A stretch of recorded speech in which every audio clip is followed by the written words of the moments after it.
परम सत्कायो गुरु प्यारी सात संगत जी, राधा स्वामी जी। संगत जी, कल 6 जुलाई को बाबा जी ने लंदन में संगत के साथ जो सवाल जवाब किए हैं वो हम इस वीडियो में लेकर आए हैं जी। पर उससे पहले हम उन भाई का दिल से शुक्रिया करते हैं जिन्होंने हमें ये सवाल जवाब भेजे हैं जी। कल लंदन में दर्शनों के टाइम जो कुछ हुआ था उस पर हम कल ही वीडियो बना चुके हैं। अगर आप वो वीडियो भी देखना चाहते हैं तो लिंक डिस्क्रिप्शन में दे दिया है जी। कल बाबा जी ने लंदन के हाइनेस पार्क में सुबह 10:20 से लेकर 11:45 तक संगत के साथ सवाल जवाब का सुंदर अवसर दिया जी। बाबा जी ने कल कहा कि मुझे अपनी संगत की 100 बार याद आती है। ये पूरी बात हम आपको इस वीडियो में आगे विस्तार से बताएंगे जी। बाबा जी ने ऐसा किस लिए कहा था, आइए सुनते हैं जी। एक एक करके लंदन 6 जुलाई के सवाल जवाब जी। सबसे पहले किसी ने बाबा जी से पूछा, बाबा जी क्या आप कभी अकेलापन महसूस करते हैं? कुछ पल बाबा जी चुप रहे, फिर बड़ी गहराई से बोले, जब तक तुम सब मेरे साथ हो बेटा, मैं अकेला क्यों महसूस करूँगा? मेरी संगत ही तो मेरा परिवार है। गुरु को अकेलापन तब होता है जब संगत भजन सिमरन छोड़ दे। जब तुम सब मुझसे दूर हो जाओगे तब मुझे अकेलापन महसूस होगा। जब तक तुम मेरे साथ जुड़े हो मैं खुद को अकेला नहीं समझता। बाबा जी की ये बात सुनकर संगत का मन भर आया जी और सभी को सुकून मिला कि बाबा जी हमें हमेशा अपने साथ महसूस करते हैं। फिर आगे एक बुजुर्ग आंटी जी ने बड़ी सादगी से पूछा, बाबा जी मेरे घुटनों में बहुत दर्द रहता है जिस वजह से मैं भजन सिमरन के लिए ठीक से बैठ नहीं पाती। मैं इसे कैसे निभाऊं? बाबा जी ने बहुत प्यार से जवाब दिया, बेटा भजन सिमरन कोई शरीर का काम नहीं होता, ये प्रेम का कार्य है। अगर दिल से सच्चे मन से किया जाए तो परमात्मा जरूर हमारी पुकार सुनता है। भजन सिमरन की स्थिति प्रेम पर निर्भर करती है, ना कि शरीर की मुद्रा पर। इसीलिए जिस अवस्था में भी आप बैठ सकें बैठें, बस बैठना जरूरी है। ये दिल की लगन का काम है, शरीर की शक्ति का नहीं। फिर आगे किसी और ने बाबा जी से पूछा, बाबा जी कई बार दिल बहुत बेचैन हो उठता है, मन इतना व्याकुल हो जाता है कि लगता है कहीं दूर किसी शांति की जगह पर जाकर बस जाए। क्या सच में ऐसा करने से मन को शांति मिल सकती है? बाबा जी ने मुस्कुराते हुए जवाब दिया। बाबा जी ने कहा, बेटा शांति बाहर नहीं है, शांति हमारे अपने अंदर है। अगर मन अशांत है तो चाहे आप हिमालय चले जाओ, वहां भी बेचैनी पीछा नहीं छोड़ेगी। लेकिन अगर आपका मन शांत है तो भीड़ भाड़ वाले बाजार में भी आपको सुकून मिलेगा। असली जरूरत है मन की स्थिरता की, बाहरी माहौल से शांति नहीं मिलेगी। इस दुनिया में हम बाहर की चीजों में शांति ढूंढते हैं लेकिन वो कहीं नहीं मिलती। जब हम सिमरन करते हैं और अपने भीतर उतरते हैं तभी असली शांति का अनुभव होता है। बाबा जी के शब्दों में वो गहराई थी जो दिल को छू जाती है। उन्होंने हमें ये समझाया कि हमें शांति की तलाश बाहर नहीं, अपने अंदर करनी, और इसके लिए सबसे सुंदर साधन है सिमरन और भजन। फिर आगे एक छोटी सी बच्ची ने बड़ी मासूमियत से बाबा जी से पूछा, बाबा जी आप कैसे जान लेते हो कि मेरे दिल में क्या है जबकि मैंने आपको कुछ कहा ही नहीं?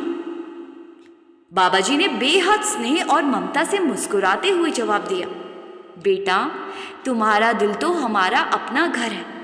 जैसे एक माँ अपने बच्चे के चेहरे को देखकर ही समझ जाती है कि उसे क्या चाहिए, वैसे ही गुरु अपने शिष्य का मन पढ़ लेता है। गुरु अपने शिष्य की आंखों में ही वो सब देख लेता है जो शिष्य कहना चाहता है। चाहे तुम कुछ कहो या ना कहो, गुरु तुम्हारे दिल की हर पुकार को सुनता है, क्योंकि वो तो तुम्हारे भीतर ही रहता है। बस तुम सच्चे दिल से उस मालिक से प्रेम करते रहो, तुम्हारा हर विरह, हर बात उस तक जरूर पहुंचेगी। फिर आगे किसी ने बाबा जी से कर्मों के बारे में सवाल किया जी। बाबा जी, अगर सब कुछ पहले से ही कर्मों में लिखा हुआ है तो फिर हमें मेहनत क्यों करनी पड़ती है?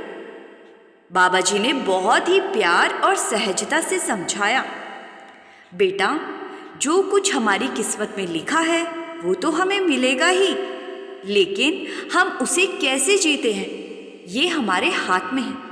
कर्मों से हमारी किस्मत बनती है और वो किस्मत हमें एक मोड़ तक ले आती है। वहाँ से आगे हमें अपने विवेक का इस्तेमाल करना पड़ता है। हमें सोचना पड़ता है कि इस स्थिति में हमें क्या करना है, किस दिशा में आगे बढ़ना है, दाएं मुड़ना है या बाईं तरफ मुड़ना है। बाबा जी ने उदाहरण के साथ समझाया जी। मान लो कोई समस्या आकर हमें एक जगह ले जाकर खड़ा कर दे। अब अगर हम चुप रहे तो शायद वो समस्या अपने आप हल हो जाए, लेकिन अगर हम उस पर प्रतिक्रिया देने लगे तो वो समस्या और बढ़ सकती है। इसीलिए मालिक ने हमें बुद्धि दी है ताकि हम सोच समझकर हर कदम उठाएं। गुरु हमें नाम की ताकत से जोड़ देता है ताकि हम अपने कर्मों को निभाते हुए इस भव सागर से पार जा सकें। जब हम नाम से जुड़ते हैं तो हमारे भीतर एक शक्ति पैदा होती है जो हमें कठिन रास्तों को पार करने की हिम्मत देती है। फिर आगे एक बहन ने बाबा जी से अगला सवाल किया जी।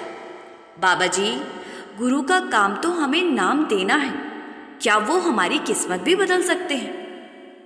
बाबा जी ने बड़े ही सरल शब्दों में समझाया, बेटा, गुरु किस्मत को नहीं बदलता।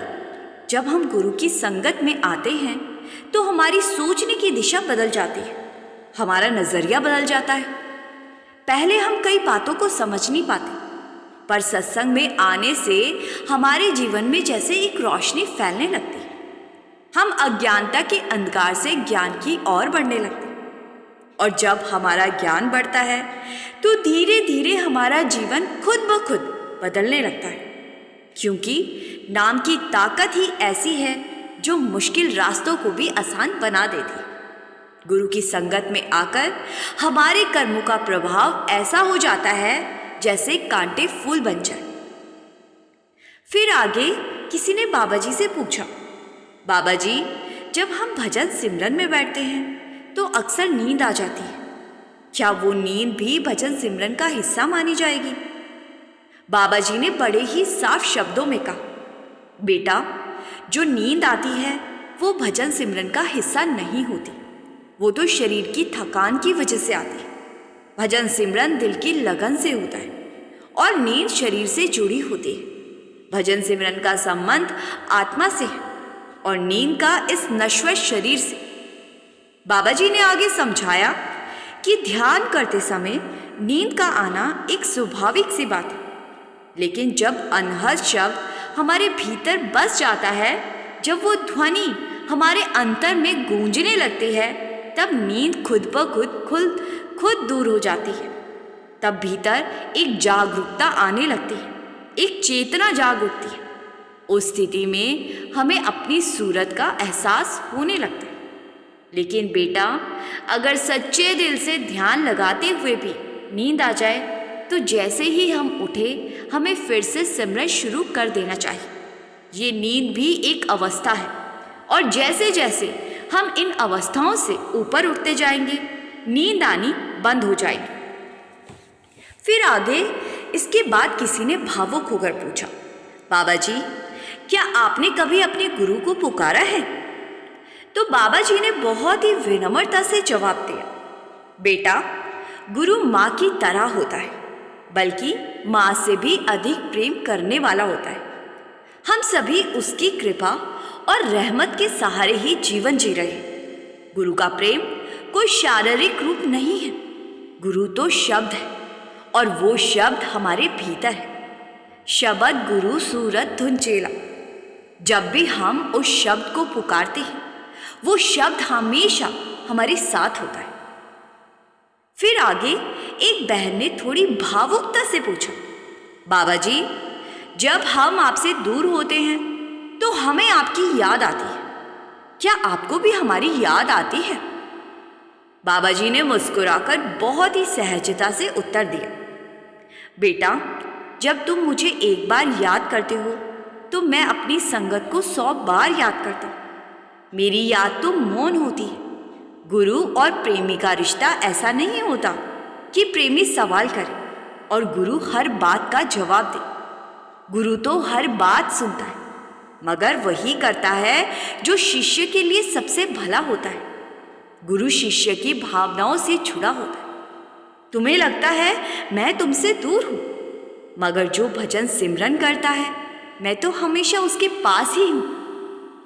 फिर आगे किसी ने बड़े प्यार से कहा, बाबा जी, आप हमें अपने घर क्यों नहीं बुलाते? बाबा जी मुस्कुरा उठे और कहने लगे, बेटा, मैं तो हर रोज खुद तुम्हारे घर आता हूँ। जब मैं तुम्हारे घर आता हूँ तो तुम गहरी नींद में होते हो। बेटा, जब तुम मुझे सच्चे दिल से याद करते हो तो मैं उसी वक्त तुम्हारे घर में होता हूँ। गुरु का घर कोई इमारत नहीं होती। गुरु का घर तो बस सच्चे प्रेम में बसता है। तुम चाहे कहीं भी बैठो, चाहे दुनिया के किसी कोने में हो, अगर तुम मुझे सच्चे मन से पुकारते हो तो जान लो मैं हमेशा तुम्हारे पास ही हूँ। फिर आगे किसी ने बाबा जी से सवाल किया, बाबा जी, कई बार ऐसा लगता है कि जीवन में कोई रास्ता नहीं दिख रहा। तब मन में आता है कि क्या ये भक्ति सही है या हम गलत राह पर हैं। बाबा जी बहुत सहजता से मुस्कुराए और बोले, बेटा, भक्ति वो मार्ग है जहाँ हम चुपचाप अपने भीतर मालिक को पुकारते हैं। जब हम सच्चे दिल से भजन सिमरन करते हैं तब गुरु खुद ब खुद हमारा हाथ थामकर हमें ऊंचाई की ओर ले जाते हैं। गुरु का मकसद हमें अंधेरे में भटकाना नहीं है। जो शिष्य गुरु का हाथ थामकर चलता है वो कभी गिरता नहीं है। भक्ति दरअसल विश्वास है जो हमें अंधकार से उजाले की ओर ले जाती है। जब हम सच्चे मन से भजन सिमरन करते हैं तब हमारे भीतर जागरूकता आती है। फिर आगे एक युवक ने बाबा जी से बहुत ही भावुक होकर पूछा, बाबा जी, जब हम रोते हैं तो क्या आपको भी दुख होता है? बाबा जी ने करुणा से कहा, बेटा, जब भी संगत की आंख से एक भी आंसू गिरता है तो उसका दर्द गुरु भी महसूस करता है। गुरु को भी पीड़ा होती है। जब शिष्य दुखी होता है तो गुरु खुद उसकी सहायता को आता है, उसकी सूध लेता है और उसे मजबूत बनाने की कोशिश करता है ताकि वो फिर संभल सके और आगे बढ़ सके। फिर आगे एक बहन ने पूछा, बाबा जी, शादी के बाद भजन सिमरन करना बहुत मुश्किल हो जाता है। जिम्मेदारियों में ऐसा लगता है जैसे ध्यान भटक जाता है। ये क्यों होता है? बाबा जी ने स्नेह से मुस्कुराकर कहा, बेटा, भजन सिमरन मुश्किल नहीं होता। जब जिम्मेदारियां बढ़ती है तो हमारा ध्यान दुनियावी चीज़ों में उलझ जाता है। अगर दिल में सच्ची चाह हो तो हम अपनी जिम्मेदारियों के साथ संतुलन बनाकर भजन सिमरन कर सकते हैं। असल में जब हमें इस बात का एहसास हो जाता है कि भजन सिमरन हमारे लिए कितना ज़रूरी है, तब हम उसके लिए समय ज़रूर निकालते हैं। फिर आगे एक बहन ने बाबा जी से पूछा, लड़कियों को भगवान तक पहुंचने में कौन सी रुकावट आती है?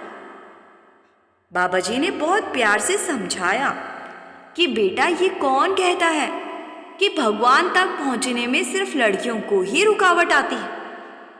भगवान तक कोई भी पहुंच सकता है। मालिक को ना तो तुम्हारी दुनियावी दौलत चाहिए और ना ही तुम्हारी जात पात देखता है। उसे तो सिर्फ और सिर्फ तुम्हारे सच्चे प्रेम की तलाश रहती है। अगर प्रेम सच्चा है तो फिर कोई रुकावट तुम्हें नहीं रोक सकती।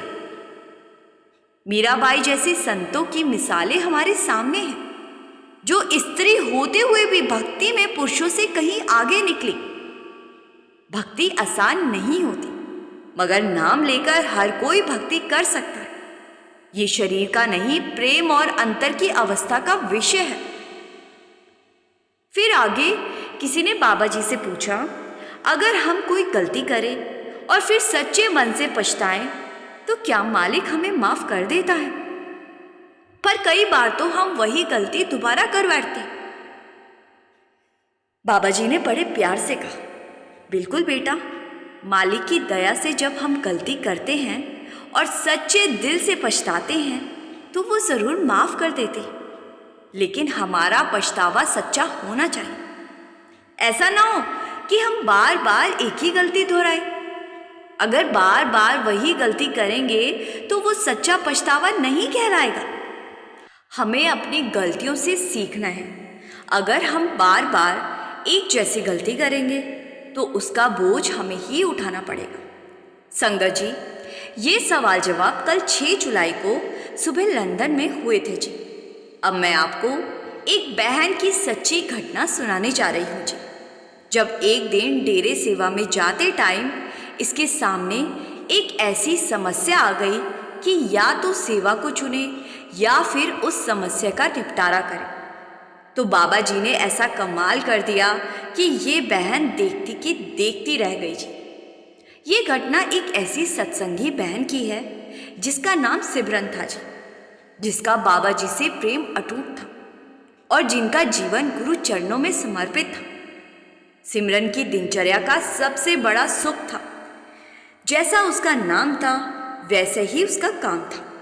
हर सुबह अमृत वेला में उठकर सच्चे दिल से सिमरन और भजन कर, दिन में सत्संग सुनना उसका नित्य नियम था जी। और जैसे ही सेवा का अवसर मिलता वो पूरे तन मन धन से डेरा जाकर संगत की सेवा में जुट जाता। उसके लिए बाबा जी का स्वरूप उसकी आंखों का दीपक था और नाम उसकी हर सांस का संगीत था। उसी साल डेरा ब्यास में एक भंडारा होने वाला था जिसमें भारत और विदेशों से लाखों प्रेमी संगतें जुड़ने वाली थी। 3 दिन तक बाबा जी संगत को सत्संग, सवाल जवाब और दर्शन का अमूल्य लाभ देने वाले थे। जब इस आयोजन की खबर सिमरन को मिली तो उसका रोम रोम आनंद से भर उठा जी। वो कई महीनों से इस कार्यक्रम की तैयारी में जुट गई थी। उसने अपने दफ्तर से छुट्टी लेने का प्रबंध पहले ही कर लिया था और लंगर सेवा के लिए अपना नाम भी लिखवा दिया था।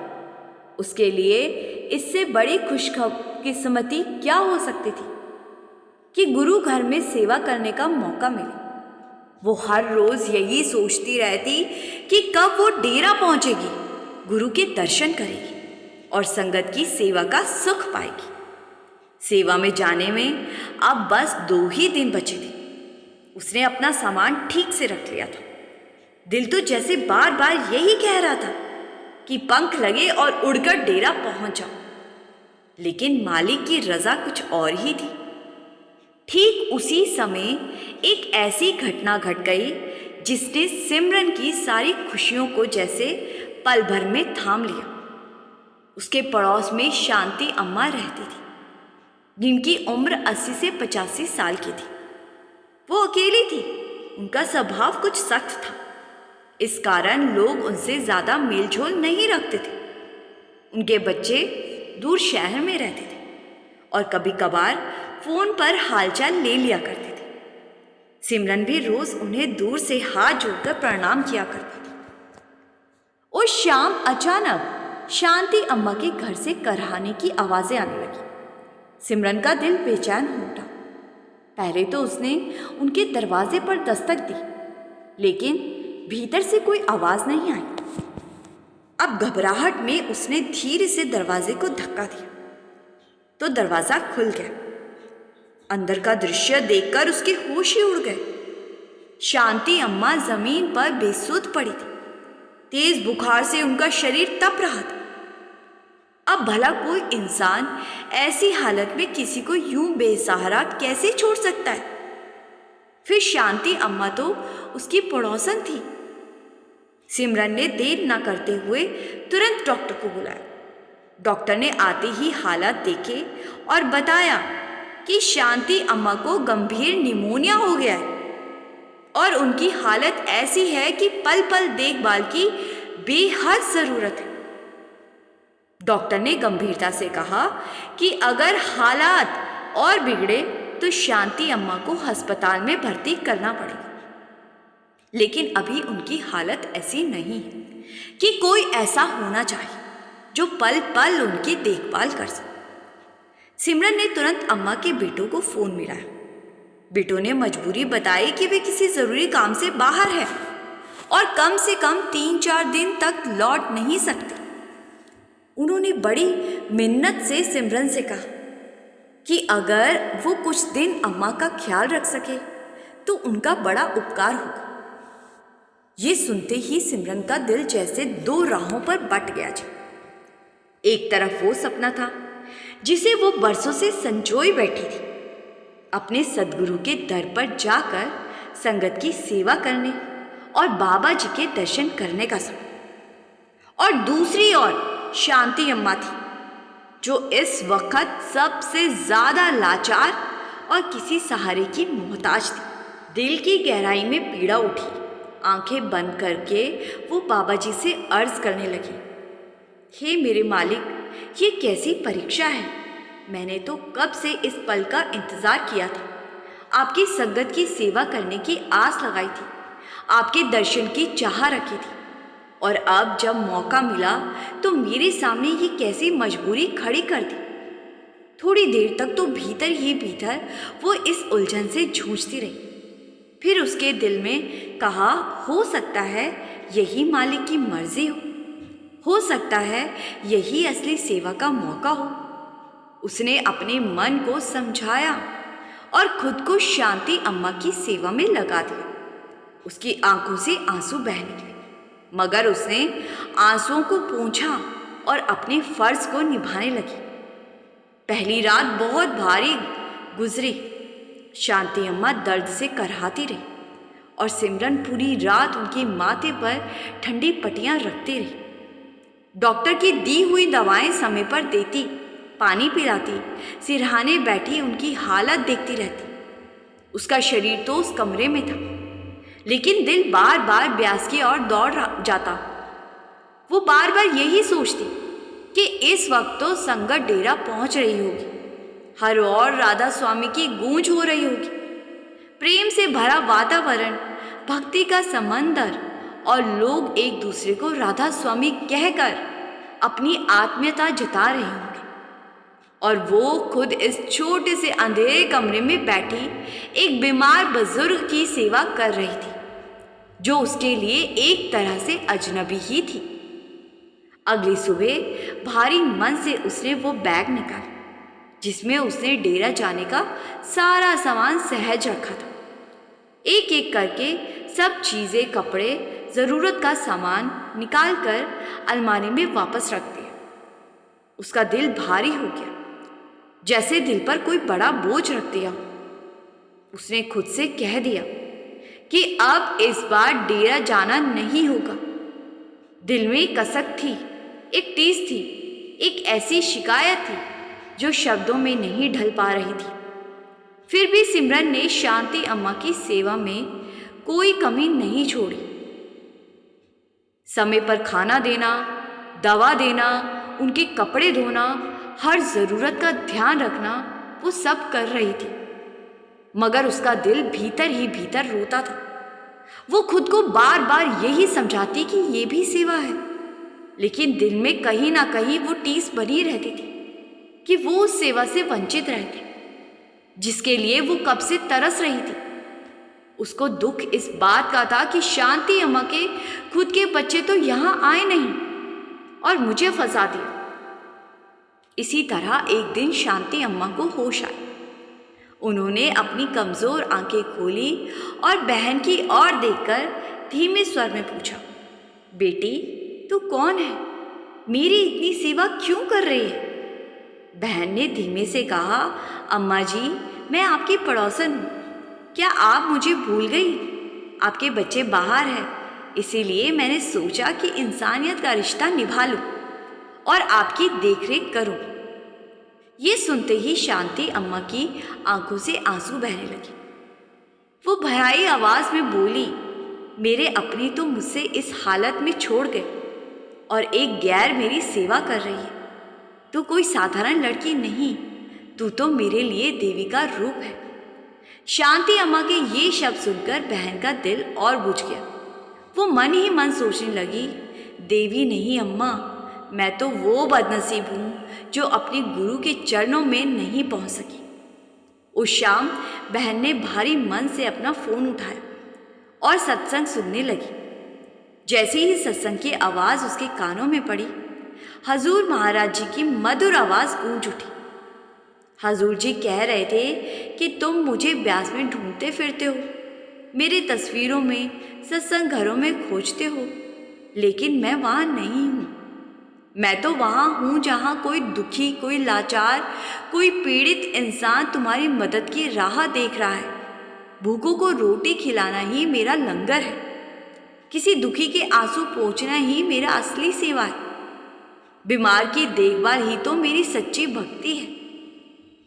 तुम सेवा के लिए दूर दूर तक सफ़र कर लेते हो, मगर जो सेवा तुम्हारे दरवाजे पर दस्तक देती है उसे अनदेखा क्यों कर देते हो? किसी ज़रूरतमंद की सेवा से बढ़कर मेरे लिए कोई सेवा नहीं है। ये शब्द सिमरन दिल को चीरते चले गए। हर वाक्य उसके भीतर जैसे गूंज रहा था। ऐसा लग रहा था जैसे बाबा जी खुद उससे बातें कर रहे। शांति अम्मा का बीमार चेहरा और सत्संग की बातें उसके दिल में गहराई तक उतर गई थी, और तभी वो बहन खुद को रोक ना सकी। वो फूट फूट कर रो पड़ी। ऐसा लगा जैसे उसका दिल टूटकर बिखर गया। उसे अपनी सोच पर, अपनी शिकायत पर पछतावा होने लगा जी। जिस काम वो अब तक डेरे ना जाने की रुकावट मान रही थी, वही तो मालिक का दिया हुआ अनमोल तोहफा था। जिसे वो बोझ समझ रही थी, वही असली सेवा थी। वो जो टीरा जाकर हजारों लोगों को प्रेम से लंगर परोसने का सपना देखती थी, वही सेवा उसके दरवाजे पर मालिक ने भेज दी थी। एक अकेली बेसहारा आत्मा को प्रेम से 2 निवाले खिलाने की सेवा। उस एक पल ने उसकी सोच बदल दी थी। अब शांति अम्मा का वो साधारण कमरा उसे किसी तीर्थ से कम नहीं लगने लगा था जी। अब वो बिस्तर जहां अम्मा लेटी थी, उसे गुरु का सिंहासन नजर आने लगा। बहन अब किसी मजबूरी से नहीं, पूरे दिल से, पूरे समर्पण से सेवा में जुट गई थी। जब वो उनके लिए खिचड़ी या दाल बनाती तो दिल से कहती, ये तो गुरु का भोग है। जब वो उन्हें उनके पांव दबाती तो उसे लगता जैसे गुरु के चरणों को छू रही है। शांति अम्मा की हर आवाज़, हर कराह उसे राधा स्वामी नाम का सिमरन सी लगने लगती। धीरे धीरे शांति अम्मा भी इस बदलाव को महसूस करने लगी। अब सिमरन के हाथों के स्पर्श में सिर्फ कर्तव्य नहीं था, उसमें सच्चा अपनापन और ममता झलकने लगी थी। उसकी बातों में मिठास भर आई थी। वो उनके पास बैठकर उन्हें भजन सुनाती, सत्संग के शब्द सुनाकर उनका मन हल्का करती। शांति अम्मा की चिड़चिड़ाहट अब पहले जैसी नहीं थी जी, और उनकी आंखों में फिर से चमक लौटने लगी। इसी दौरान ब्यास से एक सेवादार का फोन आया। वो बोले, सिमरन तुम आई क्यों नहीं? अगर तुम यहाँ होती तो कितना अच्छा होता। आज बाबा जी ने बहुत देर तक संगत को दर्शन दिए। लाखों लोग आए थे। सेवादारों को तो बाबा जी ने अपने हाथों से प्रसादी भी दी। सिमरन ने मुस्कुराकर जवाब दिया, भाई साहब, मैं भी यहाँ से बाबा जी के दर्शन कर रही हूँ। अब सेवादार चौंक पड़ा। क्या मतलब? सिमरन ने शांति अम्मा की ओर देखा, जो गहरी नींद में थी, और धीरे से कहा, बाबा जी तो खुद मेरे घर आ गए हैं। मैंने उनकी सेवा भी कर ली है, दर्शन भी कर ली, और उनसे बात भी हो गई।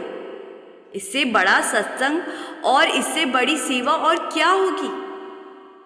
उस रात जब शांति अम्मा सुकून की नींद ले रही थी, सिमरन पास बैठकर भजन कर रही थी। तभी उसे लगा जैसे कमरे में एक अलौकिक खुशबू फैल गई। हर ओर एक अनोखा प्रकाश बिखर गया। उसने आंखें मूंद ली और अपनी अंतर्दृष्टि में बाबा जी का मुस्कुराता हुआ तेजस्वी स्वरूप देखा जी। बाबा जी सत्संग घर के स्टेज पर नहीं थे। वो तो उसी छोटे से कमरे में शांति अम्मा के सिरहाने खड़े थे। उनकी आंखों से असीम दया और स्नेह बस रहा था। उसने अपने भीतर वही करुणामयी आवाज सुनी। बाबा जी कह रहे थे, बेटी तूने मुझे पा लिया, तूने मेरी सच्ची सेवा को जान लिया, मैं तो हर पल तेरे साथ हूं। ये शब्द जैसे ही सिमरन के भीतर गूंजे, उसकी आंखों से अश्रुओं की धारा बह निकली थी।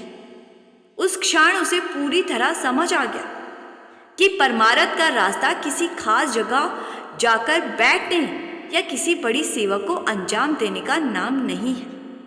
असली भक्ति तो दिल से उस हालत का नाम है जहाँ हर जीव में, हर हालात में, हर अपने सद्गुरु का रूप दिखे, जहाँ हम हर काम को प्रेम और दया से, पूरी निष्ठा और सच्चाई से करें। वही असली भक्ति है जी। अब सिमरन समझ गई थी कि सच्चा सत्संग किसी बड़े सत्संग घर में या ब्यास की पवित्र धरती पर ही नहीं होता, बल्कि अगर दिल सच्चा हो, नीयत साफ हो, तो अपने घर की चार दीवारी के भीतर भी असली सत्संग और सच्ची सेवा हो सकती है जी। किसी भूखे को खाना खिलाना, किसी दुखी के आंसू पोंछना, किसी बीमार की सेवा करना, ये सब भी गुरु की सेवा ही है जी। अब उसके मन की टीस पूरी तरह मिट चुकी थी। जो डेरा ना जा पाने की वजह से उसके दिल में उठ रही थी, उसके मन में अब केवल एक गहरा सुकून था, एक अद्भुत संतोष था। उसने अपने जीवन का सबसे कीमती और अमूल्य सबक पा लिया था। प्यारी साध संगत जी, यही इस साखी का असल संदेश है जी। मालिक किसी जगह में कैद है, ना किसी रूप में, ना किसी शब्द में, ना किसी घड़ी में बंधा है। हम उसे खोजने दूर दूर तक चले जाते, मूर्तियों के आगे सिर झुकाते, तीर्थों के सरोवरों में डुबकियां लगाते, मगर वो मालिक तो हर जगह है, हर जीव के दिल में, हर दर्द में, हर पुकार में। वाणी में भी कहा गया है, जहाँ देखा तहाँ दीन दयाला, यानी जहाँ भी नजर डालो वहाँ मालिक ही मालिक है जी। बस हमें खुद को इस काबिल बनाना है कि हमारी आंखें उसे देख सके और हमारा दिल उसे पहचान सके जी। संगत जी, इसी के साथ मैं आपसे विदा लेती हूँ। गुरु प्यारी साध संगत जी, राधा स्वामी जी।